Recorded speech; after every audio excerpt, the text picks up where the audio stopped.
नमस्कार मित्रांनो. Mumbai Indian institute management Mumbai या ठिकाणी नवीन भरती चालू झालेली आहे. तर ती नवीन भरती काय आहे, सगळी प्रोसेस तुम्हाला मी या व्हिडिओमध्ये सांगणार आहे.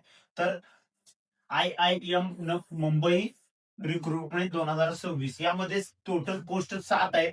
एवढ्या 7 पोस्ट आहे. या 7 पोस्टसाठी टोटल जागा आहेत 7. म्हणजे प्रत्येक पोस्टसाठी फक्त आणि फक्त एकच जागा आहे. याची पूर्ण डिटेल आपण बघूया. 7 पोस्टसाठी तुम्हाला फी असणार आहे ₹590 ओपन आणि ओबी साठी.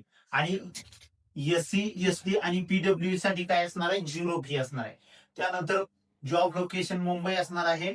या ठिकाणी या फॉर्म साठी एज लिमिट असणार आहे 18 ते 40 वर्षापर्यंत कुठलाही व्यक्ती तुमचा या फॉर्म मध्ये अर्ज करू शकतो. आता सिलेक्शन प्रोसेस असणार आहे, ऑनलाईन टेस्ट असणार आहे आणि इंटरव्ह्यू असणार आहे. अशा 2च प्रोसेस या ठिकाणी या भरतीसाठी आहे.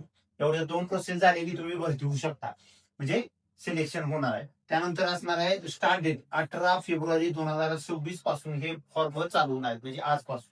आता याची लास्ट डेट असणार आहे 10 मार्च पर्यंत हे फॉर्म तुम्ही भरू शकता. एक्झाम डेट काही दिलेली नाही. अशा प्रकारे पूर्ण सगळी प्रोसेस तुम्हाला जर सिलेबस, लास्ट डेट वगैरे सगळ्या पाहिजे असतील, त्याची परीक्षा कशी होणार आहे या सगळ्यांची माहिती पाहिजे असेल तर आमच्या नवीन नोकरी या वेबसाईटवर जावा आणि तिथं सर्व माहिती घ्या. अशा प्रकारच्या माहितीसाठी लाईक करायला विसरू नका. धन्यवाद.